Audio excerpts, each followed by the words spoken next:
Hey everyone, this is Ashley, a 458 archetype in the Enneagram tri-type system. I am a self-preservation sexual 4-wing 5, 458 INFP. Lots of fun, right?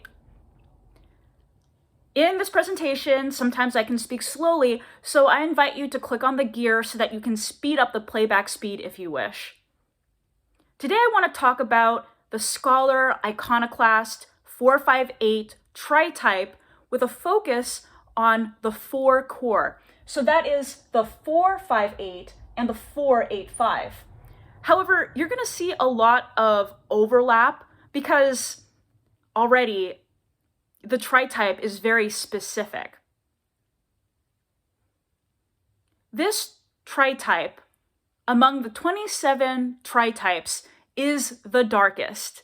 We are prone to emotional disturbance and turbulence, and our Enneagram correlations are the INFP and the INFJ.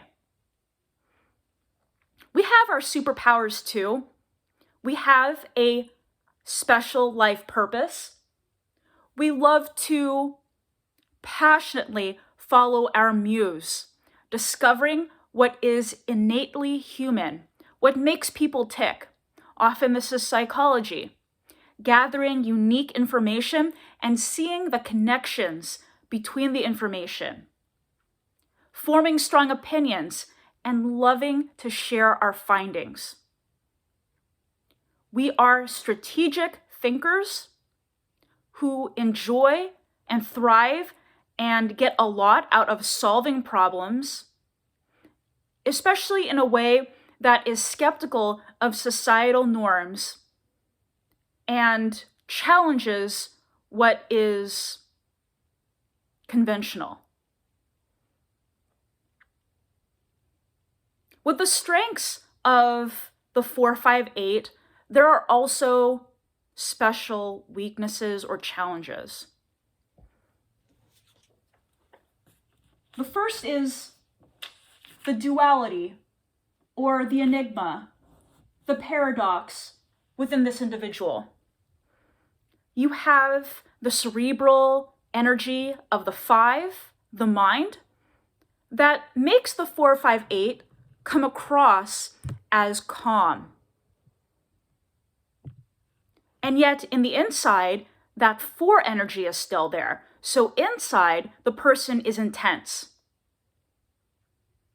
Another polarity is the detached nature of the 5 within the 458, extremely objective of thought.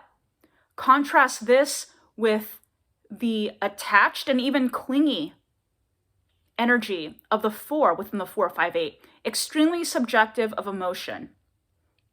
It's like having a black swan who is detached and cold and cruel, and the white swan who is attached and warm and sensitive.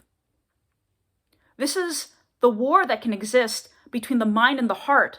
So with these polarities, it makes sense why there would be volatility. Volatility and its emotional disturbance is furthered by the hyper introspective nature of the 458. Every type within that tri-type, the 4, the 5, and the 8, have a focus on the self. So by fixating on the self, there is an imbalance with the energy toward connections outside the self, the social instinct and the sexual instinct, connecting with friends and family, connecting with the community, connecting with the intimate partner. Instead, that energy often goes to the self.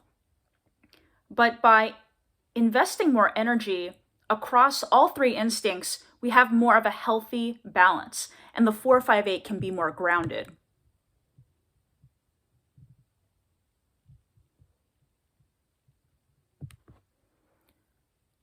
Finally, because of all that diverging energy, the archetype itself can manifest in a lot of different ways, and there can be many different selves within the 458 that presents. I like to think of Johnny Depp, who is still, regardless of what role he partakes in, is still himself Johnny Depp. He just finds something within himself that enables him to play a particular role in a movie. No matter what character he plays, he brings his authentic self into it. This is just like the 458, who one day may be more of a 4, one day may be more of a 5 or an 8. Sometimes it can be a little unpredictable, depending on how healthy the archetype is. And finally, we have the rebellion, the skepticism, the iconoclastic nature of this scholar. This rebel is its own authority, a blunt, direct, straightforward truth teller of their own observations and their own beliefs of what they witness in the environment. This rebel is going to create and stand by its own unconventional, nonconformist, and often controversial beliefs. They will be stubborn in their opinions, especially because of the 5's intellectual arrogance and the 8's resistance to any control. When the scholar is attached to their personal worldviews, so attached, they can be blind to new information. I think of an example for myself where I received warnings from friends about a possible threat that could happen for myself, and I had never experienced anything like that, so it puzzled me for a moment, but I didn't take the time to investigate, and by the time the threat hit me, it was too late. So this might be an example of how I was attached to my own beliefs and I was blind to new information.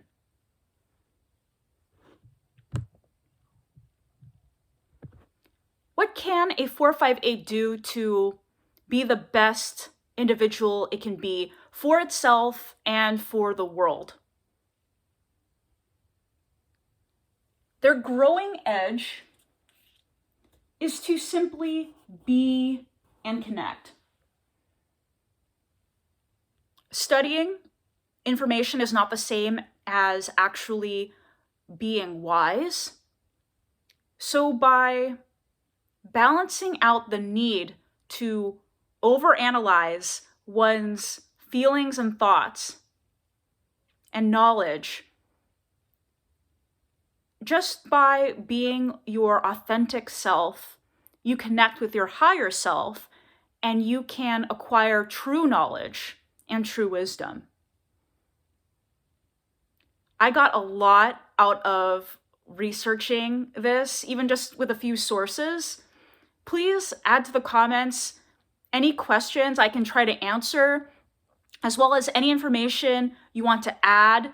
Maybe you want to correct something based on what I said in your view, or maybe I missed something. I would love to hear it. I think this personality system is fascinating. I hope that you got as much from this as I got from creating this.